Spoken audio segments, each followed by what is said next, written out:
to Jai Bhavani Science School E-Classes. I am Dr. Dhiren Jadhav and today we will start with the third lecture of biology. We already dealt with the two lectures. In first lecture we studied about brief history of biology and the introduction to unit 1. And in the second lecture we completed our chapter 1 which is the defining property of the living world and all part. So in third lecture we will deal with chapter 2 that is biological classification. तो इस chapter में हम 6 points पढ़ेंगे। Kingdom Monera, kingdom protista, kingdom fungi, kingdom Plantae, kingdom Animalia and last one is viruses, viroids and lichens. तो सबसे पहले हम पढ़ेंगे किंगडम मोनेरा। तो किंगडम मोनेरा पढ़ने के लिए हमें जो बेसिक क्लासिफिकेशन है ना, जो सेल्स का बेसिक क्लासिफिकेशन की जो मोनेरा में जो यूकारियोट्स कौन से या प्रोकारियोट्स कौन से, तो ये सबसे पहले हम पढ़ेंगे। तो उसके लिए मैं आपको बताऊंगा कि what is the eukaryote and prokaryotic cells. तो यहाँ पे मैंने एक इमेज दी है कि all the organisms are mostly classified into two domains, Eukarya and Prokarya. तो यूकारियोट क्या होता है कि यूकारियोट सेल किसको बोलते हैं, जिसमें न्यूक्लियस होता है।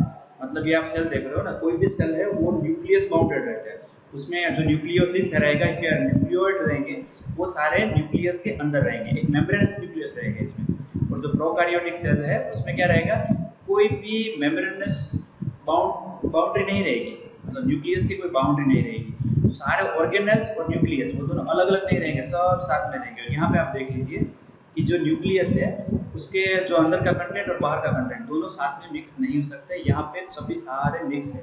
ठीक है, तो ये मेन डिफरेंस है यूकारियोट और प्रोकारियोट। तो इसी के बेस पे हमारा जो 5 किंगडम क्लासिफिकेशन हम आगे जाके पढ़ने वाले हैं वो सारा इसी के बेस पे है। ठीक है, अब इसका मीनिंग पढ़ लेते हैं कि प्रोकारियन क्या है। प्रोकारियन और यूकारियन ये दोनों ग्रीक वर्ड है।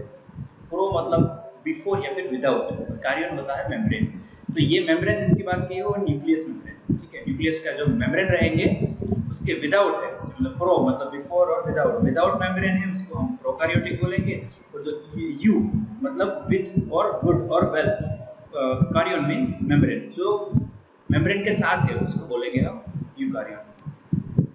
Since the dawn of the civilization, there have been many attempts to classify living organisms. जब से सिविलाइजेशन की शुरुआत हुई है, मानव उत्पत्ति हुई है, तब से कोशिश हो रही है कि जो लिविंग ऑर्गेनिज्म है उसको अच्छी तरह से क्लासिफाई किया जाए।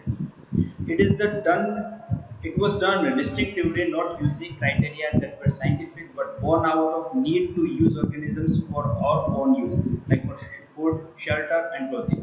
मतलब इसको किसी साइंटिफिक तरीके से अभी तक किसी ने पहले शुरू में किसी ने साइंटिफिक तरीके से इसको क्लासिफाई नहीं किया था। इसको कैसे क्लासिफाई किया था, जैसे ज़रूरत है, जैसे खाने में ज़रूरत है या शेल्टर में ज़रूरत है, क्लोथिंग की ज़रूरत है, तो उसके हिसाब से या तो फिर जितना दिखता था कि ये रहते कैसे है, कहाँ जंगली रहते हैं या पालतू है, इस तरह से उसका पूरा क्लासिफिकेशन किया था। और जैसे जैसे साइंटिस्ट का एवोल्यूशन हुआ, नए नए क्लासिफिकेशन आते गए।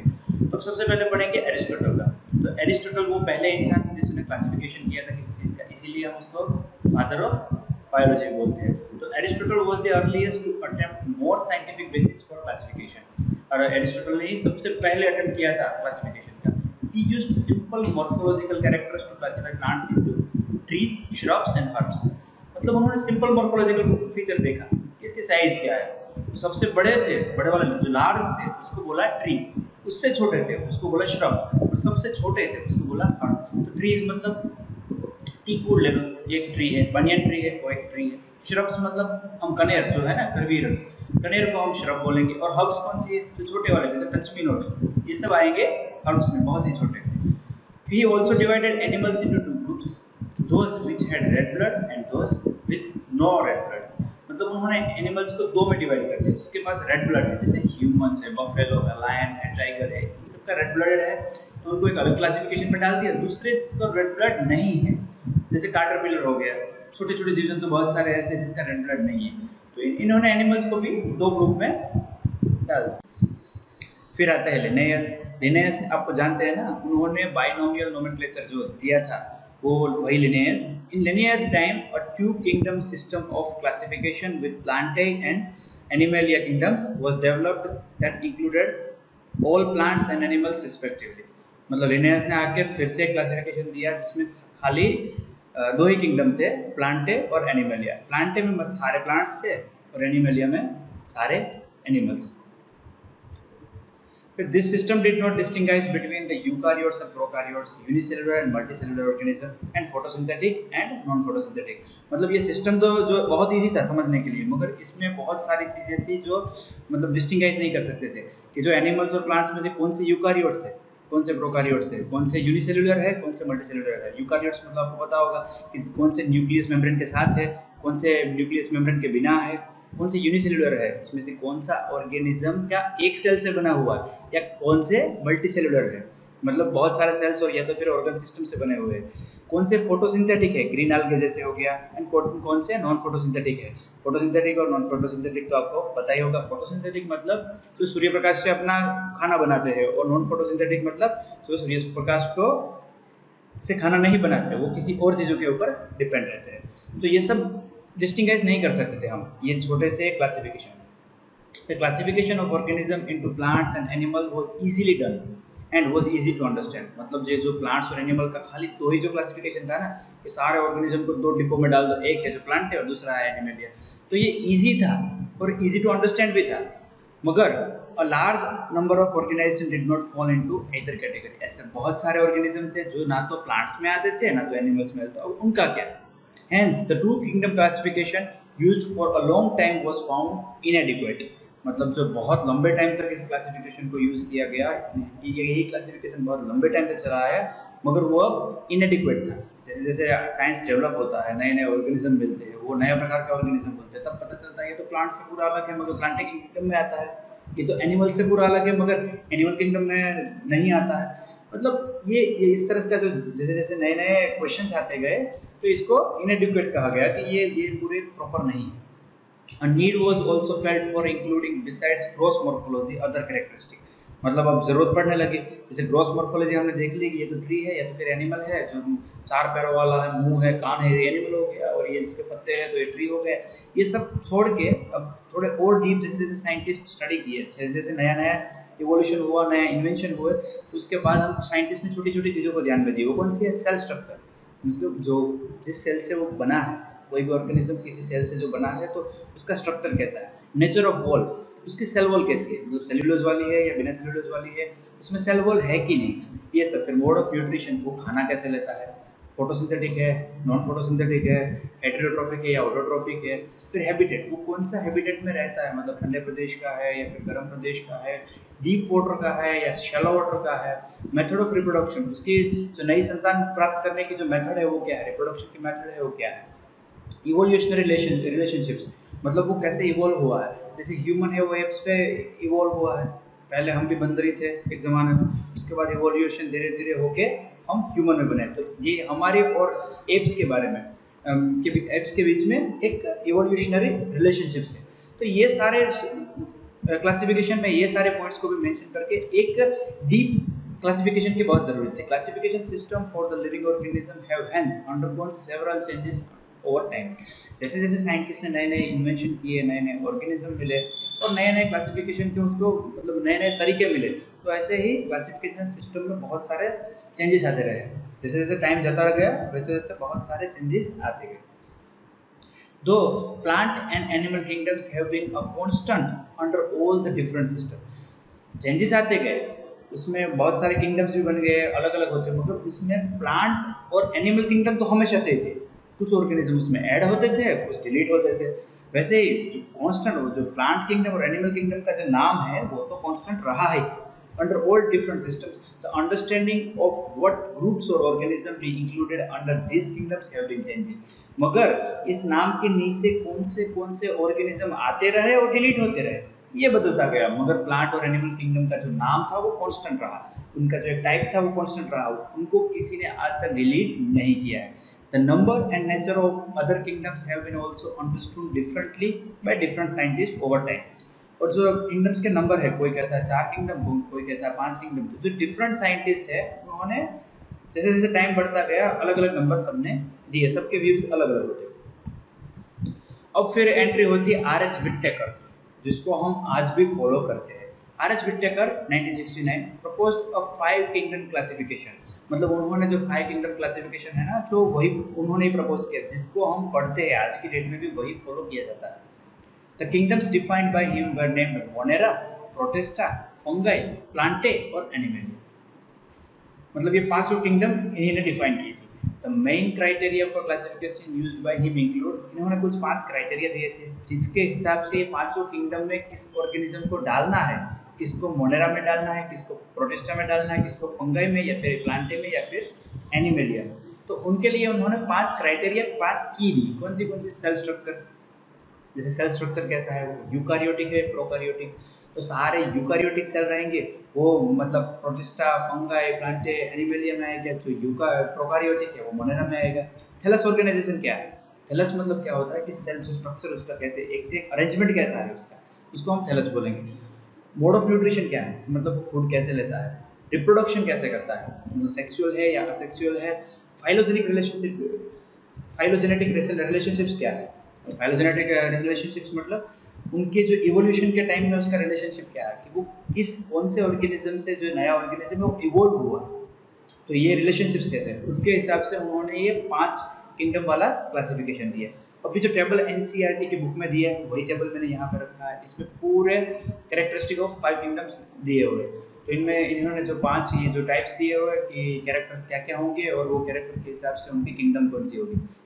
जैसे सेल टाइप कौन से होंगे, तो मोनेरा किंगडम में प्रोकारियोटिक सेल ही रहेंगे। प्रोकारियोटिक सेल मतलब जिसमें न्यूक्लियस मेम्ब्रेन नहीं होता है। और प्रोटिस्टा, फंगाई, प्लांटे और एनिमेलिया, इन सब में यूकारियोटिक सेल रहेगा। ये कॉमन है, हम आराम से याद भी रख सकते हैं कि जो लास्ट की 4 किंगडम है, प्रोटिस्टा, फंगाई, प्लांटे और एनिमेलिया, सब में यूकारियोटिक रहेगी सेल्स। और जो मोनेरा है उसमें प्रोकारियोटिक रहेंगे।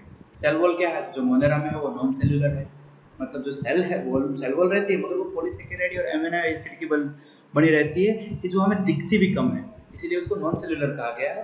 और प्रोटिस्टा में क्या रहेगा, कुछ में प्रेजेंट है, फंगाई में कुछ में प्रेजेंट है विदाउट सेल्यूलोज, ठीक है, जिसमें प्रेजेंट है मगर सेल्यूलोज नहीं।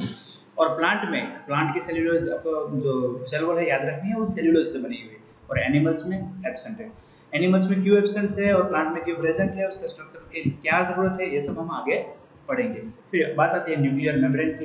तो आपको ऑलरेडी पढ़े हैं कि जो प्रोकैरियोटिक है उसमें न्यूक्लियर मेम्ब्रेन नहीं होता और बाकी सब में होता है। तो सेम की सेम जो मोनेरा में रहेगा तो उसमें न्यूक्लियर मेम्ब्रेन नहीं है और बाकी सारे चारों किंगडम में रहेगा। फिर बॉडी ऑर्गेनाइजेशन क्या है, तो मोनेरा है वो सेल्यूलर मतलब सिंगल सेल से बना हुआ है। प्रोटिस्टा है वो भी सेल्यूलर सिंगल सेल से बना हुआ है। फंगस वो मल्टी सेल्यूलर है और लूज टिश्यू, मतलब फंगल लूज टिश्यू मतलब बहुत सारे सेल मिलके एक टिश्यू बनाते हैं। तो इसका जो टिश्यू ऑर्गेनाइजेशन है वो भी लूज रहेगा, तो कुछ हार्ड बाउंड्री उसमें नहीं है, ठीक है। और प्लांटे में क्या रहेगा कि यूकैरियोटिक जो है मगर उसमें से बहुत सारे सेल ने मिला के टिश्यू बनाया और टिश्यू मिला के ऑर्गन बनाया। तो प्लांट्स में ऑर्गन है मगर ऑर्गन सिस्टम नहीं, ठीक है। तो अब फिर आया एनिमलिया। तो एनिमलिया में टिश्यू, ऑर्गन और ऑर्गन सिस्टम है, मतलब टिश्यू मिलके एक ऑर्गन बनाते हैं, ऑर्गन मिलके एक ऑर्गन सिस्टम बनाता है। तो प्लांट और एनिमल में क्या फ़र्क है, इसमें ऑर्गन सिस्टम नहीं है, इसमें ऑर्गन सिस्टम है, इसमें ऑर्गन सिस्टम नहीं है। तो ऑर्गन सिस्टम का क्या फ़ायदा होता है कि ऑर्गन सिस्टम में क्या होता है, हर एक ऑर्गन जैसे अपना स्टमक है, लिवर है, स्प्लीन है, तो ये सब एक दूसरे से जुड़े हुए रहते हैं, कहीं ना कहीं उनका एक इंटर रिलेशन रहता है। जैसे हम खाना खाते हैं स्टमक में जाता है तो वहाँ पे से जो जो बाइल वगैरह सेक्रेशन कौन देता है, लिवर देता है। पेनक्रियास रहता है वो कुछ एंजाइम सेक्रेट करता है। तो ये सब जो मिलके एक सिस्टमेटिकली वो काम करते हैं, फिर इंटेस्टाइन जाता है, डाइजेस्ट होके पूरा हमें उसमें से एनर्जी मिलता है। तो जो सिस्टमेटिक ऑर्गन जो सिस्टमेटिकली काम करते हैं ना, इसीलिए इसको ऑर्गन सिस्टम बोलते हैं। फिर आता है मोड ऑफ न्यूट्रिशन। तो मोनेरा में क्या रहेगा, ऑटोट्रोफिक भी रहेंगे, हेटेरोट्रोफिक भी रहेंगे, या फिर पैरासाइट या फिर सेप्रोफाइटिक भी जिसको बोल सकते हैं। प्रोटिस्टा में क्या रहेंगे, ऑटोट्रोफिक एंड हेटेरोट्रोफिक। फंगाई में हेटेरोट्रोफिक। फंगाई कोई भी ऑटोट्रोफिक नहीं होती, मतलब उसमें फोटोसिंथेटिक एक भी फंगस नहीं है। प्लांटे में क्या रहेगा, ऑटोट्रोफिक है, फोटोसिंथेटिक है। और एनिमलिया में हेटेरोट्रोफिक मीन्स होलोजोइक। होलोजोइक मतलब आपको पता होगा कि जो सॉलिड फूड को खाते हैं उसको होलोजोइक बोलते हैं। Let us look at the 5 kingdoms classification to understand the issues and consideration that influence the classification system. अब हम पढ़ेंगे 5 system of classification, जिससे हम कुछ issues और consideration देखेंगे आगे जाके। Earlier classification systems included bacteria, blue-green algae, fungi, mosses, forms, gymnosperms, angiosperms under plants. पहले क्या थे, plants में इन सब चीज़ों को एक साथ डाल दिया। किस किस को, बैक्टीरिया, हमें पता है बैक्टीरिया क्या है, blue-green algae, fungi, Moses, fawns, gymnosperm, मतलब बैक्टीरिया जो यूनिसेलुलर है वहाँ से लेके एंजियोस्पर्म जो मल्टीसेलुलर प्लांट्स है वहाँ तक उन सब चीज़ों को उन्होंने एक ही क्लासिफिकेशन में डाल दिया, प्लांट्स में। ये जो पुराने वाले क्लासिफिकेशन की बात कर रहे हैं, the character that unified this whole kingdom was that all the organism included had a cell wall in their cell. ये जो पुराने क्लासिफिकेशन होता है कैसे की गई थी कि उनमें सेल वॉल जिसमें भी है ना सबको उठा के डाल दी प्लांट्स में। This place together group which widely differed in other characteristic, इन सबको एक ही ग्रुप में डाल दिया, मगर उनके ऐसे बहुत सारे कैरेक्टर्स थे वो जो अलग अलग थे, मतलब सबसे अलग अलग एक दूसरे से कैरेक्टर्स बहुत सारे ऐसे थे जो नहीं मिलते थे। It brought together the prokaryotic bacteria and group in आगे with other groups which were eukaryotic. इसमें कुछ यूकैरियोटिक भी थे और कुछ प्रोकैरियोटिक भी थे, मतलब इसमें जो यूकैरियोटिक और प्रोकैरियोटिक सेल्स वाला जो डिवीजन है ना वो नहीं था। So when such characteristics were considered, the fungi were placed in a separate kingdom, kingdom fungi। मतलब फिर आगे जाके जैसे जैसे डेवलपमेंट हुआ तो इसमें जो यूकैरियोटिक है या प्रोकैरियोटिक है, फोटोसिंथेटिक है या नहीं है, ये सब साथ में सब मिला के इन सब कंसीडर करके एक नया किंगडम जो किंगडम बनाया गया उनका नाम था kingdom Fungi. All prokaryotic organisms were group together under kingdom Monera. फिर देखा कि प्रोकैरियोटिक को एक ही ग्रुप में डाल दो, जैसा किंगडम मोनेरा के अंदर सारे प्रोकैरियोटिक जिसमें न्यूक्लियस मेम्ब्रेन नहीं है सारों को मिला के किंगडम मोनेरा में डाल दिया। And the unicellular eukaryotic organism were placed in kingdom Protista. और जो भी सेल जिसमें न्यूक्लियस है मगर फिर भी सिंगल सेल वाले हैं, मतलब मल्टी सेल से बहुत सारे सेल से नहीं बना हुआ है, मल्टी सेलुलर नहीं है और न्यूक्लियस है, अगर न्यूक्लियस नहीं है और सिंगल सेल वाला है तो मोनेरा में डाल दिया, जो न्यूक्लियस है और मगर फिर भी सिंगल सेल है तो उसको प्रोटिस्टा में डाल दिया। तो इस तरह से आया फंगाई, मोनेरा और Protista. Kingdom Protista has brought together Chlamydomonas and Chlorella earlier placed in algae with plants and both having cell walls। मतलब इसमें सेल वॉल है और दोनों पहले प्लांट्स में थी, उनको अब आगे डाल दिया प्रोटिस्टा में। With paramecium and amoeba which were earlier placed in the animal kingdom with which lack it।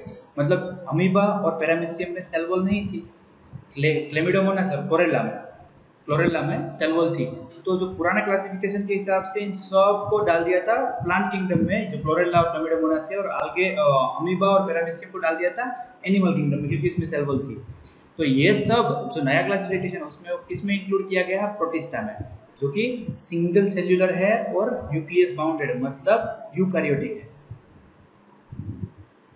आप देख सकते हैं कि इधर जो क्लेमिडोमोनास है और स्पाइरोगोरा, it also group together with unicellular organism and the multicellular ones, say for example Chlamydomonas and Spirogyra were placed together under algae। तो पहले है ना जो Chlamydomonas है और Spirogyra दोनों को algae में डाला हुआ था। तो आप देख लीजिए जो Chlamydomonas है ये तो सिंगल सेल्यूलर है और जो Spirogyra है वो मल्टी सेल्यूलर। आप यहाँ देख सकते हैं छोटे छोटे बहुत सारे मल्टी सेल्स मिलके Spirogyra बनाते हैं। तो इन सबको पहले algae वाले जो एक क्लासिफिकेशन था उसी में डाला गया था, मगर जैसे जैसे क्लासिफिकेशन डेवलप हुई आर.एच. रिफ्रैक्टर ने इसको जो मोनेरा में डाल दिया और इसको एक अलग algae में फिर प्लांट्स किंगडम में डाल दिया। The classification did not differentiate between the heterotrophic group fungi and the autotrophic green plants, though they also show a characteristic difference in their walls composition. The fungi had chitin in their walls while the green plants had a cellulosic cell wall। मतलब उन लोगों ने जो fungus को और autotrophic green plants थे ना उन सबको भी सेम डाल दिया। अब फंगस तो ऑटोट्रोफिक है नहीं, वो तो किसी और में से खाना लेता है, और जो ग्रीन प्लांट्स है वो ऑटोट्रोफिक है, वो अपने आप खाना बनाते हैं। इसके साथ जो फंगाई की जो सेल वॉल थी वो चिथिन की बनी हुई थी और जो ग्रीन प्लांट्स की थी उसकी सेल्यूलोसिक थी। तो ये सब भी क्लासिफिकेशन में जो पुराने क्लासिफिकेशन था उसमें डिफरेंशिएट नहीं किया, मगर आर.एच. स्वीटटेकर ने इन सबको एक अलग क्लासिफिकेशन दिया। Over time, an attempt has been made to evolve a classification system which reflects not only the morphological, physiological, and reproductive similarities, but also phylogeneity, that is based on evolutionary relationship। तो आगे आगे जैसे development होता गया, नए नए invention होते गए, नया नया इवोल्यूशन होता गया, तो उसमें हमने खाली मॉर्फोलॉजिकल फिजियोलॉजिकल रह गया, रिप्रोडक्टिव नहीं, उनमें जो फाइलोजेनेटिक सिमिलरिटीज थी वो भी ऐड करके एक नया क्लासिफिकेशन बना दिया। So it has put together organisms which in earlier classifications were placed in different kingdoms। मतलब जो क्राइटेरिया बदल गए, जैसे फाइलोजेनेटिक रिलेशनशिप एक नया क्राइटेरिया आ गया, उन्होंने जो तो अलग अलग किंगडम में से जो ऑर्गेनिज्म थे ना उनको एक एक अलग किंगडम में जंप करा दिया। This happen because of criteria for classification change. ये क्यों हुआ? क्योंकि जो क्लासिफिकेशन का क्राइटेरिया था वो बदल गया था। This kind of changes will take place in future too depending on the improvement in our understanding of characteristic and evolutionary relationship. जैसे जैसे नए इन्वेंशन हो गया, हमें नई नई चीज़ों के बारे में पता चलेगा, हमारी समझ बढ़ेगी, वैसे ही इस तरह के जो चेंजेस है वो होते रहेंगे। In this chapter, we will study characteristic of kingdom Monera, Protist and fungi of Whittaker system of classification। हम इस चैप्टर में मतलब सेकंड चैप्टर में जो मोनेरा, प्रोटिस्टा और फंगाई है ना, उसका पूरा क्लासिफिकेशन पढ़ेंगे। अब बाकी का जो किंगडम एनिमल और प्लांटे है, तो kingdom Plantae and Animalia commonly referred to as a plant and animal kingdoms respectively will be dealt with this separately in chapter 3 और 4। तो मतलब चैप्टर 3 में हम पढ़ेंगे किंगडम प्लांटे और चैप्टर 4 में पढ़ेंगे किंगडम एनिमलिया। अब हम आते हैं मेन पॉइंट पे, मोनेरा। तो ये जो विटेकर के जो 5 किंगडम क्लासिफिकेशन थी उसमें से सबसे पहली जो किंगडम है वो है मोनेरा। तो मोनेरा क्या है कि मोनेरा पहले तो उसके ग्रीक वर्ड है ना जो मोनेरिस, मोनेरिस से बना है, जो ग्रीक वर्ड है मोनेरिस करके, उसी से के नाम से इसको नाम दिया गया है मोनेरा। ग्रीक वर्ड मोनेरिस का नाम मतलब क्या होता है कि सिंगल या सोलिटरी, मतलब एक सिंगल या तो फिर सोलिटरी। तो Monera is a kingdom that contains unicellular organisms, मतलब इसमें सिंगल सेल वाले ऑर्गेनिजम्स है with a prokaryotic cell organisation. मतलब प्रोकैरियोटिक मतलब जिसमें न्यूक्लियस नहीं होता, having no nuclear membrane such as bacteria. तो इसमें तीन डेफिनेशन में हमें तीन चीजें याद रखनी है। पहले तो ये यूनिसेल्युलर ऑर्गेनिज्म है, साथ में ये प्रोकैरियोटिक है और एग्जाम्पल है बैक्टीरिया। तो ये तीन चीज हमें याद रखनी है। तो यूनिसेल्युलर है मतलब जैसे मैंने बैक्टीरिया के एक नीचे इमेज दे रखी है, ये एक यूनिसेल्युलर ऑर्गेनिज्म है। ये प्रोकैरियोटिक है, इसमें देखिए कोई भी न्यूक्लियर बाउंड नहीं है, सारे ऑर्गेनल सभी एक साथ के मिक्स है और एक एक पूरा बलून जैसा है पूरा, इसमें कहीं भी अंदर एक अलग से शीट या फिर मेम्ब्रेन कोई नहीं है। They are single celled organism with no true nuclear membrane, इसमें कोई ट्रू न्यूक्लियर मेम्ब्रेन अलग से है नहीं, इसी के लिए इसको प्रोकैरियोटिक ऑर्गेनिजम्स कहते हैं। अब ये जो फ्यू इंपॉर्टेंट पॉइंट्स मैंने यहाँ पे दे रखे हैं ये आपके एनसीईआरटी में नहीं है, तो कुछ एनसीईआरटी में है कुछ नहीं है, इन सबको मैंने अलग से आपके नॉलेज के लिए दे रखा है। तो इसमें से हम स्पीडी इसको कवर करेंगे। The membrane, the Moneras are unicellular organism, पहले तो ये यूनिसेल्युलर है। They contain 70S ribosomes. ये 70S राइबोसोम्स क्या होते हैं ये सब आगे जब डीप पढ़ेंगे ना तब आपको समझ में आ जाएगा। तो DNA is naked and is not bound by nuclear membrane. Usually कोई भी सेल का डीएनए से जो होता है वो न्यूक्लियस में होता है, तो इसमें न्यूक्लियस ही नहीं है क्योंकि जो न्यूक्लियर मेम्ब्रेन है नहीं, तो इसमें कहा गया है कि डीएनए इज नेकेड, मतलब डीएनए खुला है, पूरे सेल में घूम रहा है, not bound by nuclear membrane. It lacks organelles like mitochondria, lysozyme, plastids, Golgi bodies, endoplastic reticulum और सेंट्रोसोम। मतलब ये सारे जो हम दूसरे ह्यूमन और प्लांट सेल पढ़ेंगे ना उसमें ये सब सारे ऑर्गन्स हमें मिलेंगे, मगर जो किंगडम मोनेरा के सेल्स है यूनिसेल्युलर और प्रोकैरियोटिक, इसमें ये सब दूसरे mitochondria, lysozyme, plastids, Golgi bodies, endoplasmic reticulum, centrosomes ये सब नहीं है। दे रिप्रोड्यूस असेक्सुअली, एक इसका खास फीचर है कि इनमें सेक्सुअल रिप्रोडक्शन नहीं होता, असेक्सुअल होती है। जैसे कैसे? फिजन या फिर बडिंग। फिजन मतलब दो भाग हो जाना, अलग अलग फिजन हो जाना उसका, और बडिंग मतलब या तो कोई स्प्राउट ऐसे बाहर आएगा, उस स्प्राउट में से पूरा वो ये छोटा सा पार्ट एक अलग हो जाएगा पूरे सेल से और उसमें से एक नया सेल बनेगा, उसको बडिंग बोलते हैं। The cell wall is rigid, मतलब सेल वॉल थोड़ी रिजिड है और मेड अप ऑफ पेप्टिडोग्लाइकन। ये पेप्टिडोग्लाइकन की बनी हुई, जैसे हम उसमें अभी पढ़ेंगे प्लांट की सेल वॉल्स रहेंगी ना, वो सारी सेलुलोज की बनी रहेगी। Flagella serves as the locomotory organ. तो इसमें हमने जो इमेज में देखा था कि ये ना जो फ्लाजेला है, ये जो अलग अलग ये जो हेयर जैसे स्ट्रक्चर दिख रहा है, ये फ्लाजेला, ये लोकोमोटरी ऑर्गन के लिए ऑर्गन की तरह काम करता है। मतलब जो बैक्टीरिया को मूव करना है तो फ्लाजेला की मदद से अपने आप को मूव करता है। These are environmental decomposer and mineralisers. Usually जो एनवायरमेंट में डिकम्पोज होता है, जैसे कोई एनिमल की डेथ हो गई तो उसको अगर हम बरी कर देते हैं, उसको ज़मीन में डाल देंगे या तो फिर खुला पड़ा है, तो उसका जो डिकम्पोजिशन होता है ना, तो वो जो पूरा गल जाता है ना, वो गलने का मेन कारण होता है उसके अंदर डेवलप हुए बैक्टीरियाज या तो फिर मोनेरा किंगडम के bacterias. They show different modes of nutrition such as autotrophic, parasitic, heterotrophic और सैप्रोफाइटिक। तो ये भी मैं आपको डीप में बताऊंगा कि ऑटोट्रोफिक है वो उनमें से कुछ ऐसे हैं कि जो खुद का खाना खुद बनाते हैं, पैरासाइटिक है, कुछ दूसरों पे डिपेंड करते हैं, कुछ हेटेरोट्रोफिक है और कुछ सैप्रोफाइटिक है। ठीक है, हेटेरोट्रोफिक और सैप्रोफाइटिक। बैक्टीरिया जो इसकी जो लोन इसका जो सोल मेंबर है ना, लोन मेंबर वो है बैक्टीरिया। तो अब इसके अब आगे हम पढ़ेंगे बैक्टीरिया के बारे में कि bacteria are the sole members of the kingdom Monera. मतलब बैक्टीरिया, सारे बैक्टीरिया मोनेरा किंगडम में आते हैं। अभी जो एक है ना, जो बैक्टीरिया और आर्किया को जो नया एक क्लासिफिकेशन आया है, उसमें आर्किया और बैक्टीरिया को भी अलग कर दिया है, मगर एनसीईआरटी के अकॉर्डिंग हम चलेंगे, इसलिए हम आर्किया को आर्किया बैक्टीरिया कह के इसी के साथ रखेंगे, ठीक है। They are most abundant micro organism. Abundant मतलब क्या होता है कि वो हर जगह पाया जाता है। एबंडेंट मतलब ऐसे डीट, कहीं भी आप जा रहे हो वो वहाँ आपको बैक्टीरिया मिलेंगे। बैक्टीरिया अकर्स ऑलमोस्ट एवरीवेयर, वो कहीं भी मिलते हैं। Hundreds of bacteria are present in handful of soil. आप थोड़ी सी मिट्टी ले लो, उसमें हंड्रेड से थाउजेंड्स ऑफ बैक्टीरिया मिलेंगे। They also live in extreme habitats such as hot spring. वो मतलब कितना भी गर्मी होने तो वहाँ भी बैक्टीरिया अलग से मिलेंगे। डेजर्ट्स, वो मतलब रेतीले प्रदेश या फिर रण प्रदेश में भी मिलेंगे। स्नो और deep oceans where very few other life forms can survive. मतलब जहाँ कोई और ऑर्गेनिज्म नहीं जिंदा रह सकता ना, वहाँ पे बैक्टीरिया रह सकता है। वो बहुत सारे गर्म से लेके बहुत ही ठंडे प्रदेश में भी रहेंगे।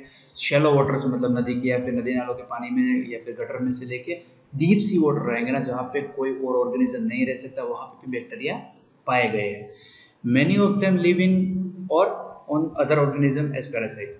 मतलब वो बहुत सारे ऑर्गेनिज्म ऐसे हैं जो किसी दूसरे ऑर्गेनिज्म के अंदर पेट में, जैसे हमारे पेट में भी इकोलाई है, या फिर उसके ऊपर जैसे बहुत सारे स्किन के ऊपर कुछ बैक्टीरिया रहेंगे, वो स्किन में से कुछ जो भी मतलब डेड सेल्स रहेंगे उसको खा के सर्वाइव करते हैं। तो many of them live on in और on other organism as parasites.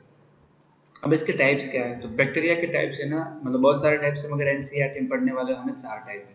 और चारों टाइप्स को इनको कैसे क्लासीफाई किया है कि बेस्ड ऑन शेप। ये खास याद रखना है, शेप के ऊपर से इसको क्लासीफाई किया है 4 कैटेगरीज में। Bacteria are grouped under 4 categories based on their shape. तो अब सबसे पहले पढ़ेंगे कौन से हैं। तो स्फेरिकल कोकस, मतलब जो ये कोकस मतलब जो जितने भी राउंड बैक्टीरिया होंगे ना, उसको हम कोकस में इंक्लूड करेंगे। जैसे उसका एग्जांपल ले लो कि मतलब न्यूमोकोकस हो गया, जो न्यूमोनिया अपने में होता है ना, जो बच्चों में न्यूमोनिया वगैरह होता है, उसमें न्यूमोकोकस बैक्टीरिया रिस्पॉन्सिबल होता है। फिर होता है कि द रोड शेप्ड बेसिलस, मतलब जो बेसिलस उन्हीं को बोलेंगे जिसमें जो रोड शेप्ड है, वो मतलब लंबे ऐसे रोड की तरह दिया है, इसमें एक्सपोर होता है। ये सब भी हम डीप में बाद में पढ़ने वाले हैं। तो रोड शेप्स बेसिलस, उनको जो जो रोड शेप्ड है, रोड की तरह लंबे है एक सरिये की तरह, उसको हम बेसिलस बोलेंगे। तो कोमा शेप्ड वाइब्रियम, मतलब जो वाइब्रियम कैटेगरी बैक्टीरियाज रहेंगे ना, उन टाइप के वो सारे कोमा शेप्ड होंगे। देखिए ये हम कोमा की तरह, जैसे किसी सेंटेंस को लिखते हैं हम बीच में कोमा यूज़ करते हैं ना, तो ये कोमा की तरह दिखते हैं। जैसे मतलब इसका एक एग्जांपल ले लो कि वाइब्रियो कोलेरा, जो कोलेरा होता है वो वाइब्रियो इसी के कारण होता है। एंड द स्पाइरल, तो जो स्पाइरला गायराई वगैरह होते हैं, वो जो मतलब ये स्पाइरलियम होते हैं, जैसे एक लंबे ऐसे एक पट्टी की तरह, एक रिबन की तरह होते हैं, और फ्लैजेलम होते हैं। तो इसमें जो एक खास याद रखना, स्पाइरला में फ्लैजेलम जरूर होता है, ठीक है। इसमें स्पोर होता है, इसमें फ्लैजेलम होता है। तो ये तो हो गया उसके इसकी शेप बनाने भी आपको एग्जाम में अगर पूछ लिया जाए तो इसके शेप्स को बनाना भी बहुत ईजी है। सिर्फ उसका हमें याद रखना है कि जो गोल है उसको कोकस, क्योंकि वो स्फेरिकल है। रोड शेप्ड है वो है बेसिलाई।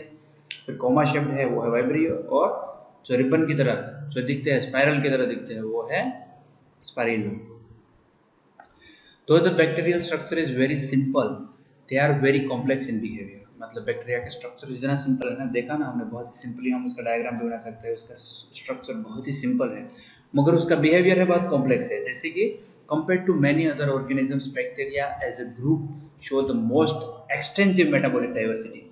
मतलब इसमें जो मेटाबॉलिज्म है ना, बहुत अलग अलग तरह का होता है। जैसे कुछ है जो वो ऑटोट्रॉफिक है, कुछ हेटेरोट्रॉफिक है या फिर पैरासाइटिक है, कुछ डिकम्पोज में से खा के अपना खाना बनाते हैं, डिकम्पोज चीज़ें का करके खाना बनाते हैं। तो उसका जो मेटाबॉलिज्म का टाइप्स है ना, वो बहुत ही वेरिएंट है, ठीक है, तो कॉम्प्लेक्स है। Some of the bacteria are autotrophic, मतलब they synthesis their own food from inorganic substrate. मतलब इनऑर्गेनिक मटेरियल में से वो खुद अपना खाना बनाएंगे, तो ऑटोट्रॉफिक हुआ। दे में बी फोटोसिंथेटिक ऑटोट्रॉफिक और कीमोसिंथेटिक ऑटोट्रॉफिक। फोटोसिंथेटिक ऑटोट्रॉफिक क्या है, कीमोसिंथेटिक ऑटोट्रॉफिक क्या है। फोटोसिंथेटिक मतलब जो सनलाइट से या लाइट से जो अपना खाना बनाते हैं, ठीक है, उसमें से वो पूरा प्रोसेस होके अपना एनर्जी लेते हैं या फिर खाना बनाते हैं। कीमोसिंथेटिक में क्या है, जैसे वो किसी और ऑर्गेनिज्म के साथ कीमोलाइसिस करके, मतलब केमिकल रिएक्शन करके उसमें से खाना लेते हैं, तो उसको कीमोसिंथेटिक बोलते हैं।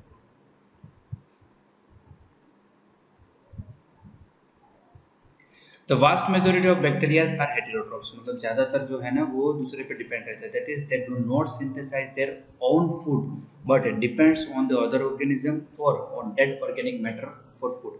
तो दूसरी जो डेड ऑर्गेनिक मैटर रहते हैं ना उसमें से वो अपना फूड बनाते हैं। जैसे खुद ही देखिए, आप अपनी स्किन पे जो बैक्टीरिया रहता है या फिर किसी भी एनिमल की स्किन पे जो बैक्टीरिया रहेगा वो अपने स्किन के डेड सेल्स रहेंगे ना, या तो वो खुद ही उस सेल्स को मार देंगे या तो फिर जो अपने स्किन के जो डेड सेल्स रहेंगे उसी में से अपना खाना बनाएंगे। अब इसके जो दो बैक्टीरिया हमें खास पढ़ने हैं, अर्काई बैक्टीरिया और यू बैक्टीरिया। तो सबसे पहले हम पढ़ेंगे अर्काई बैक्टीरिया। तो अर्काई बैक्टीरिया क्या है कि this bacteria are special since they live in some of the most harsh habitat such as extreme salty areas, halophiles बोलेंगे उसको, हॉट स्प्रिंग्स जो थर्मोसिडोफाइल्स बोलेंगे, और मार्शी एरिया जिसको मेथनोजेंस बोलेंगे। अब अर्काई बैक्टीरिया को स्पेशल बैक्टीरिया कहा गया। क्यों कहा गया? क्योंकि सबसे गंदे हैबिटेट्स रहते हैं ना, जहाँ पे कोई नहीं रह सकता, यहाँ पे ये लोग रहते हैं। ठीक है, जैसे सोल्ट एरिया में रहेंगे तो उसको हेलोफाइल्स बोलेंगे, हॉट स्प्रिंग्स में रहेंगे मतलब गर्म एरिया में आते रहेंगे तो उसको थर्मोसिडोफाइल्स बोलेंगे, और मार्शी एरिया जैसे methanogens. Archaea bacteria differ from other bacteria in having a different cell wall structure. ये जो है ना दूसरे बैक्टीरिया से कैसे डिफरेंट है, क्योंकि इनके सेल वॉल स्ट्रक्चर पूरा ही कॉम्प्लेक्स है, पूरा डिफरेंट है। And this feature is responsible for their survival in extreme conditions. इसका सेल वॉल है मजबूत है, इसलिए वो जो एक्सट्रीम कंडीशन है उसमें भी ये सर्वाइव कर रहे हैं। मिथेनोजेंस क्या है? तो methanogens are present in the guts of several ruminant animals such as cows and buffaloes. Methanogens bacteria रहेंगे ना, वो जनरली एनिमल्स के गट्स में रहती है। गट्स मतलब जो अपने इंटेस्टाइन है, जहाँ पे हम फूड डाइजेस्ट करते हैं।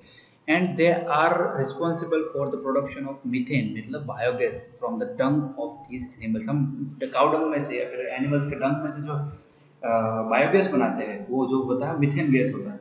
वो कैसे बनाते हैं? क्योंकि उनमें जो मिथेनोजेंस प्रेजेंट है, इसी के कारण वो जो पूरा डिकम्पोज होके उसमें से मीथेन गैस निकलता है और उसको हम यूज़ करते हैं। अब आज के दिन के लिए इतना ही है। अब ये सब हमने जो हमने ब्रीफली पढ़ा है जो भी चीज़ें, और नेक्स्ट क्लास में हम पढ़ेंगे यू बैक्टीरिया और किंगडम प्रोटिस्टा। ठीक है, यू बैक्टीरिया भी मोनेरा के अंदर का ही एक पार्ट है, मगर वो थोड़ा लेंथी है, इसलिए आज टाइम के अभाव से मैंने उसको नेक्स्ट क्लास के लिए रखा। Thank you.